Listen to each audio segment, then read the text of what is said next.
Hemos hablado de muchas personas que se han desvanecido misteriosamente sin dejar rastro, o muertes que han permanecido desconcertantes y sin resolver hasta el día de hoy. Sin embargo, mientras que en la mayoría de los casos nos vemos obligados a buscar las escasas pistas que nos han dejado o a deambular a ciegas por las sombras del misterio y la duda, intentando reconstruir lo sucedido sin nada que nos sirva de base, a veces nos quedan pistas impactantes y escalofriantes, en forma de llamadas o transmisiones realizadas por los desaparecidos o fallecidos, a menudo justo antes o incluso mientras desaparecen, o algo peor. El misterio tiene oscuras historias que claman ser contadas. Yo soy Paul, y esta es una de esas historias.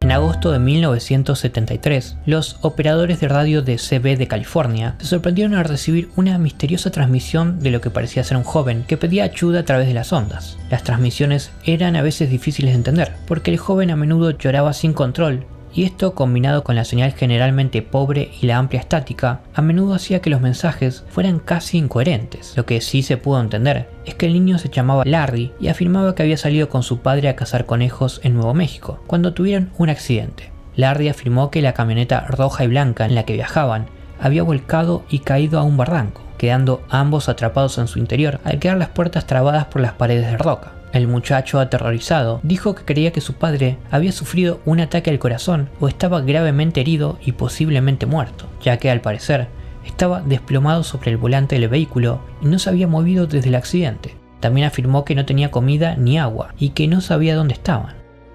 Las transmisiones continuaron durante varios días y fueron recogidas por numerosos operadores de CB en todo Nuevo México, California e incluso en lugares tan lejanos como Wyoming y partes de Canadá. A pesar de la dificultad general para entender lo que decía el chico, lo que empeoraba las cosas era el hecho de que a menudo cambiaba bruscamente de canal, lo que podía deberse al miedo o al pánico, o simplemente al hecho de que no sabía cómo manejar correctamente el equipo de radio. Además, la señal se desvanecía y a menudo se veía acosada por la estática, ya fuera por algún tipo de interferencia atmosférica o simplemente porque la batería se estaba agotando. Los operadores de radio se pusieron en contacto con las autoridades. Se organizó un grupo de búsqueda compuesto por cientos de personas en tierra y numerosos aviones civiles y militares, que rastrearon algunas zonas remotas de Nuevo México desde donde se pensaba que podían originarse las transmisiones, pero lamentablemente no encontraron nada.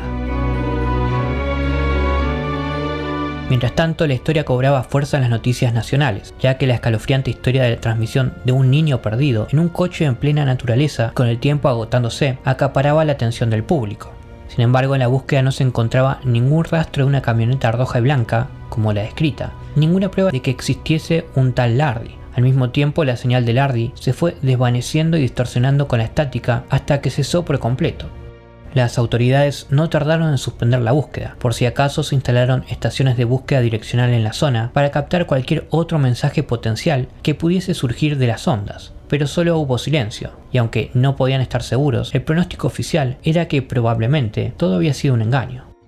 No solo una búsqueda exhaustiva en la región no había encontrado ningún rastro de la supuesta camioneta y su misterioso ocupante, sino que no se había denunciado la desaparición de nadie con el nombre de Larry en todo este tiempo. De hecho, no se había denunciado la desaparición de ningún padre e hijo. Sin embargo, a pesar de la postura oficial, algunos de los que habían hablado con Larry insistieron en que todo era auténtico. Incluso un sargento del ejército, que afirmó haber hablado con Larry durante casi 3 horas, y dijo que el chico parecía estar en verdaderos problemas. Además, si todo esto fue una broma elaborada, nadie se ha presentado reclamando la responsabilidad de la misma. ¿Fue toda una broma o realmente un joven murió ahí, mientras que su vida y su señal de radio se iban desvaneciendo poco a poco? Probablemente nunca lo sabremos, y el caso sigue siendo un misterio sin resolver.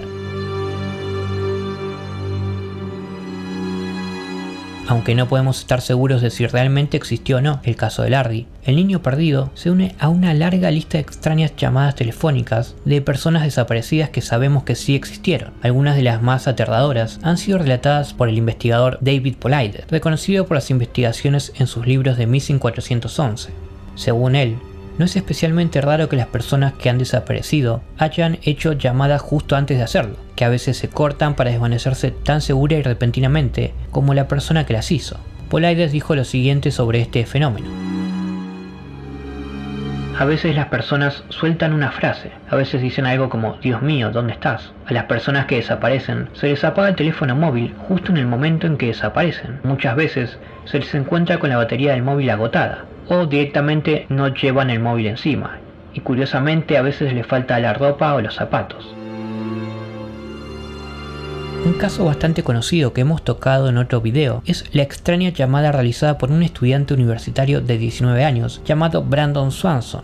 La noche del 14 de mayo de 2008, Swanson había salido de fiesta con sus amigos en Minnesota. De camino a casa chocó con su coche contra una zanja. Como no podía sacar el auto por sí mismo y no tenía transporte, llamó a sus padres alrededor de la medianoche pidiendo que fueran a recogerlo. Los padres salieron a buscarlo, como él había pedido, pero pronto descubrieron que su coche no estaba donde él había dicho que estaba, cerca de un pequeño pueblo llamado Lind.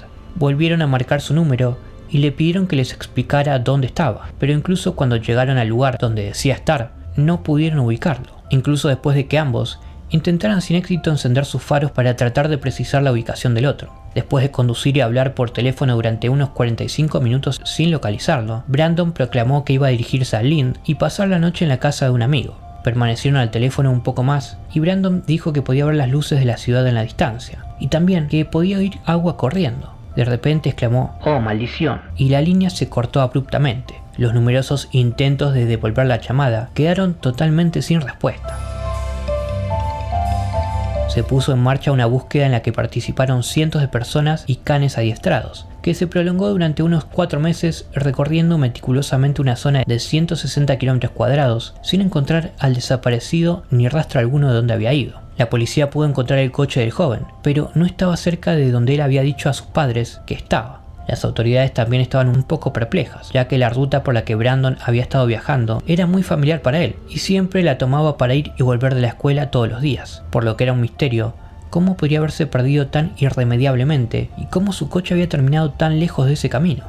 Se determinó que no había ninguna prueba de que se tratara de un crimen, o de que hubiese tenido algún deseo de querer huir repentinamente. Se han propuesto muchas teorías sobre lo que le ocurrió a Brandon, como que se cayó a un río y fue arrastrado por la corriente, o que se encontró con algún tipo de persona equivocada. Pero un factor interesante a tener en cuenta es que en sus últimos momentos, en ese teléfono, la llamada parece haber terminado porque el teléfono fue colgado deliberadamente. Hay un «oh, maldición» y luego la comunicación se termina, sin sonidos de una lucha o de una caída, un río caudaloso o algún incidente de ese tipo. Simplemente cuelga. Los esfuerzos por volver a comunicarse fueron infructuosos, a pesar de que el teléfono sonaba, pero nadie contestaba. Las búsquedas posteriores a lo largo de los años tampoco han conseguido encontrar ninguna pista sobre lo que le ocurrió a Brandon Swanson, y todas las pistas que han aparecido tampoco han conducido a ninguna parte, y parece como si se lo hubiese tragado la tierra. Quizás siempre nos preguntaremos qué vio al decir «oh, maldición», que quizás fueron sus últimas palabras.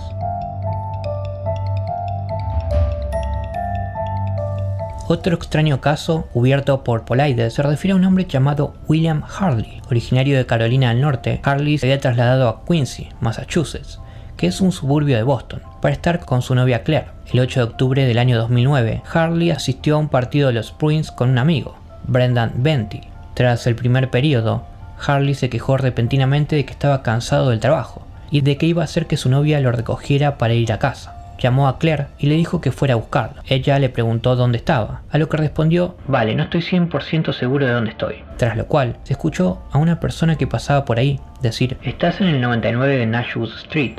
Poco después, Harley le dijo a su novia que la batería de su teléfono estaba a punto de agotarse, y efectivamente, el teléfono se quedó sin batería. Nunca más se le volvería a ver con vida. Aunque Claire estaba justo donde había dicho que estaba, y el teléfono se había quedado sin batería prácticamente al doblar la esquina hacia su ubicación, no pudo ver a Harley por ninguna parte. Condujo un poco más por la zona y preguntó a la gente si le habían visto, pero nadie lo hizo.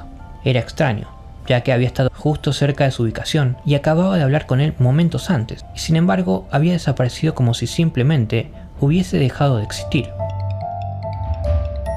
Claire avisó a las autoridades, que tampoco pudieron encontrar al desaparecido y solo pudieron descubrir una pista escalofriante. El teléfono móvil de Harley había sido destrozado hasta el punto de tener que ser identificado por su número de serie. No se encontró ninguna otra prueba o pista, y al parecer las autoridades se mantuvieron bastante herméticas sobre todo el caso. El 14 de octubre el cuerpo de Harley fue encontrado en el río Charles, a unos 8 metros del margen del río. Como tenía la billetera y el dinero en efectivo, no había signos visibles de lesiones, se descartó un asesinato o un robo, pero aún sigue siendo un misterio lo que le ocurrió. Continuando con estos enigmas, hubo una serie de llamadas realizadas por un tal Todd Gabe, de 22 años. el 12 de junio de 2005, asistió a una fiesta en un huerto de manzanas en Cazenovia, Michigan, que estaba situado a solo 2 kilómetros de donde vivía con su primo. A primera hora de la mañana, Gabe abandonó la fiesta y dijo a todo el mundo que iba a volver caminando a la casa de su primo, algo que a nadie le sorprendió, ya que estaba cerca y él conocía la zona. Entre las 12:47 y las 12:57, Gabe realizó una serie de llamadas telefónicas que resultaron cuanto menos extrañas. Una fue dirigida a un amigo y simplemente dijo "ya he tenido suficiente". En otra simplemente dijo "estoy en un campo", antes de que el teléfono se apagara. El amigo, preocupado, marcó su número y el teléfono fue atendido, pero lo único que pudo escuchar fue algo que sonaba como una respiración agitada o el correr del viento antes de que la comunicación se cortara de nuevo. Se organizó una búsqueda masiva para tratar de encontrar a Gabe, en la que participaron 1.500 policías y voluntarios, así como aviones que rastrearon el huerto y los alrededores del lugar de la fiesta, así también como el tramo de carretera por el que se esperaba que hubiese caminado para llegar a su casa. Pero no encontraron nada, ni siquiera después de registrar la zona 3 veces. Como en los casos anteriores, es como si la tierra se lo hubiese tragado. El 2 de julio de 2005, 3 semanas después de su desaparición, se encontró el cuerpo de Gabe, pero esto fue extraño por varias razones. La primera fue que el cuerpo se encontró en un estanque justo en medio de la zona que la búsqueda había peinado completa y minuciosamente. Además, se informó de que el cuerpo fue descubierto de pie en el agua, con la cabeza y los hombros sobresaliendo de la superficie. Se realizó una autopsia del cuerpo de Gabe y se descubrió que no tenía lesiones externas, pero tenía una tasa de alcohol en sangre de 0,12, lo que llevó a las autoridades a dictaminar que se trataba de un ahogamiento accidental bajo la influencia del alcohol. El caso se cerró, pero por supuesto hay quienes no se tragan la decisión oficial. La familia del hombre se preguntó por qué había decidido repentinamente darse un baño en el estanque estando completamente vestido, y una investigación independiente realizada por el patólogo forense, el Dr. Michael Sikirica, descubrió mediante un análisis minucioso de las fotos y los datos de la autopsia que aunque Gabe había estado desaparecido 3 semanas, solo llevaba muerto entre 2 y 5 días. También se determinó que Gabe no había tenido agua en los pulmones y que había muchos indicios que apuntaban a que el cuerpo había sido colocado en el agua después de la muerte. Esto fue corroborado por... Lamentablemente, la Policía Estatal de Michigan nunca ha reabierto el caso, para consternación de la familia de Gabe, y este misterio también sigue sin resolverse.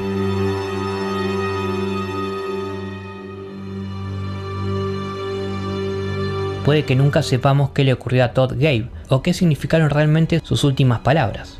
Pero siguiendo con estas llamadas telefónicas misteriosas, las desapariciones y las muertes, llegamos al extraño caso de Calen Finerty, el cual también hemos mencionado en otro video.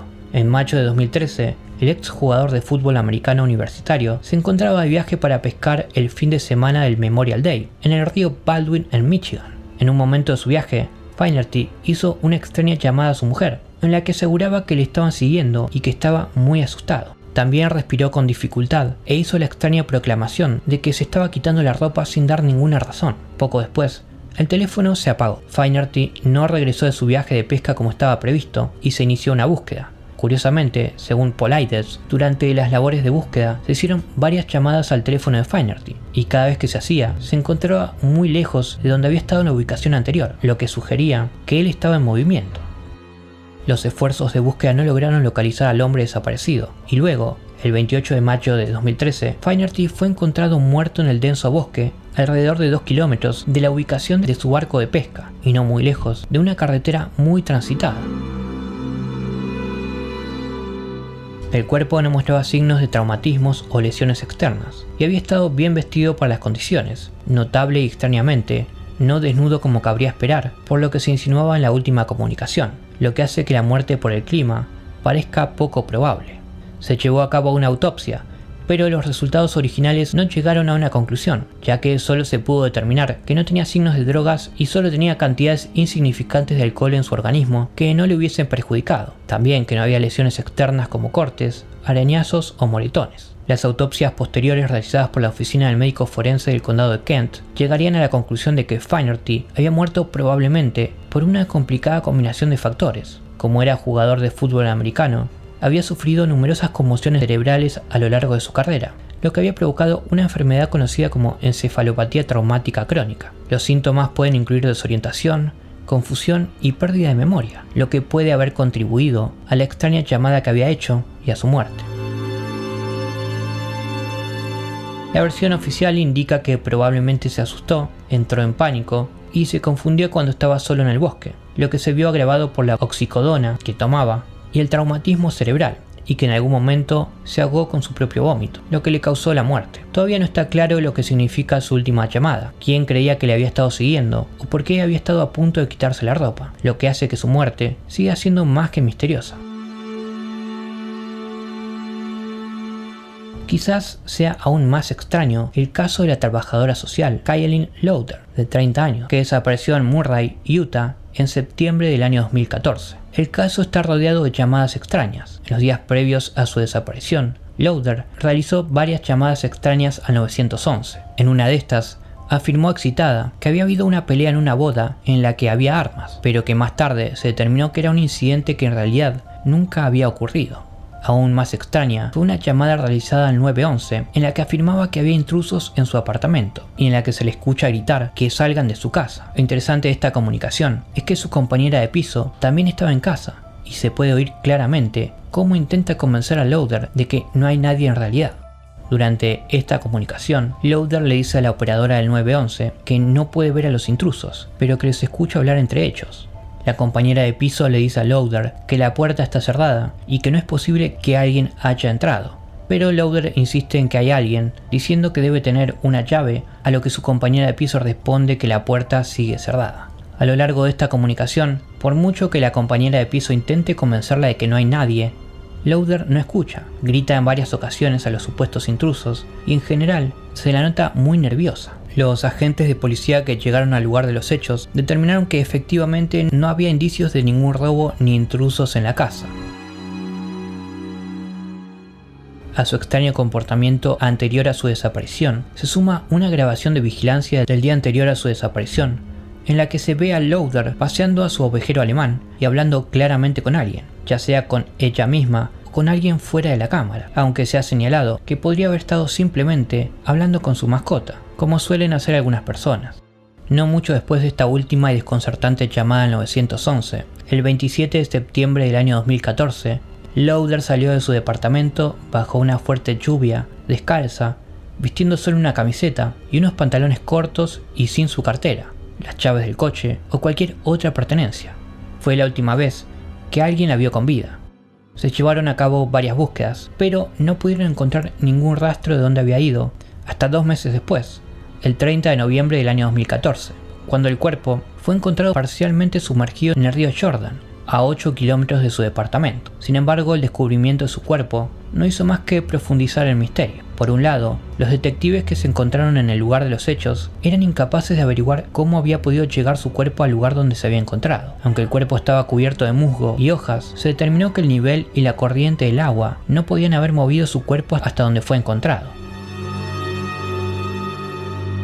Para añadir más misterio al caso, la autopsia tardó mucho más de lo habitual, y cuando por fin se hizo pública meses más tarde, los resultados no fueron concretos y se desconoció la causa de su muerte. Se sugirió suicidio, pero aunque Lowder había experimentado un poco de depresión debido a la reciente pérdida de su trabajo, fue descrita por su familia y amigos como una persona bien adaptada y que no tenía la más mínima intención de suicidarse. Las extrañas llamadas que había realizado parecen apuntar en un primer momento a un posible colapso mental de algún tipo, pero Lowder no tenía antecedentes de enfermedad mental y la madre de la víctima afirmó que su hija no había actuado fuera de lo normal en absoluto, a pesar de lo que pudieran sugerir las llamadas al 911.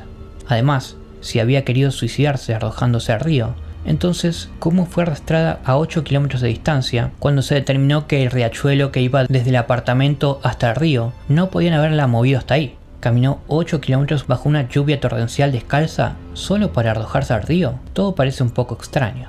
La familia de Lowder parece estar de acuerdo, afirmando que las autoridades no hicieron una autopsia lo suficientemente completa y que hay algo que estaban ocultando. La prima de Lowder, Amy Fagal, ha dicho lo siguiente sobre el asunto. La policía nos ha dicho desde el principio que no esperemos que haya sido un crimen, y nosotros sentimos todo lo contrario. Sentimos que se nos ha dejado para que lo resolvamos nosotros. Tenemos otro caso en Minnesota que tiene pistas potenciales escondidas en un misterioso mensaje de voz hecho por una llamada de un hombre desaparecido a su esposa. Henry McCabe, de 31 años, salió a un club nocturno en Spring Lake Park la noche del 7 de septiembre del 2015 y nunca regresó. Esa noche a las 2:28 am, la esposa de McCabe, Karen McCabe, que había estado fuera visitando California en ese momento, recibió un inquietante mensaje de voz en su teléfono. El mensaje de voz contiene 2 minutos de extraños e inentendibles gemidos, gritos y gruñidos. Y hacia el final hay un abrupto momento de silencio antes de que se escuche la voz que dice basta. La última persona que vio a McCabe, su amigo con el que había estado esa noche, afirmó que le había dejado en la tienda de una gasolinera local cercana al club y que esa fue la última vez que lo vio. La policía y los voluntarios buscaron minuciosamente en la zona, pero no pudieron encontrar ningún rastro de McCabe. Sin embargo, se determinó que el lugar de la última llamada no estaba cerca de donde su amigo afirmó haberlo dejado, sino que se había originado en las inmediaciones del parque Rice Creek, cerca de New Brighton, que es una zona totalmente diferente. Una búsqueda en esas cercanías tampoco arrojó ni una sola prueba que diera luz sobre la misteriosa desaparición.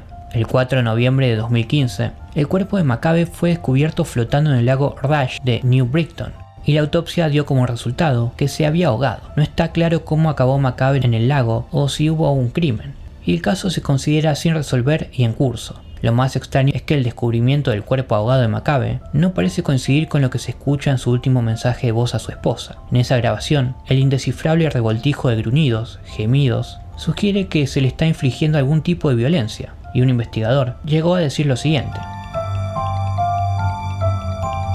los gruñidos se convierten en gemidos agudos, como si gimiera de dolor. Sin embargo, el cuerpo de McCabe no mostraba ningún signo de traumatismo o lesión que sugiriera eso. Así que, ¿qué significaba ese extraño mensaje de voz? ¿Quién está detrás de la voz que dice basta? ¿Y por qué lo dice? Muy poco del caso parece tener sentido, y las autoridades no han podido llegar a una conclusión sobre lo que significa el inquietante mensaje de voz, ni siquiera si los gemidos y los otros ruidos son de McCabe. Es posible que esta grabación contenga alguna pista sobre lo que le ocurrió, y los analistas de audio siguen trabajando en eso, pero por ahora, el caso de la misteriosa desaparición y muerte de Henry McCabe sigue siendo en gran medida un extraño enigma.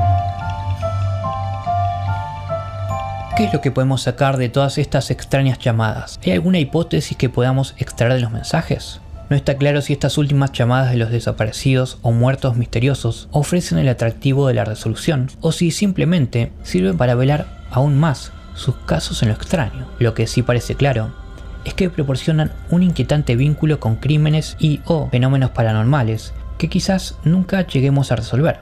Aunque estas personas han desaparecido o han muerto, esas voces permanecen grabadas en la inmortalidad, burlándose inquietantemente de nosotros desde el otro lado, resonando a través de estos casos sin resolver y grabándose en nuestras mentes. Queda por ver si los propietarios de estas voces encontrarán alguna vez la paz.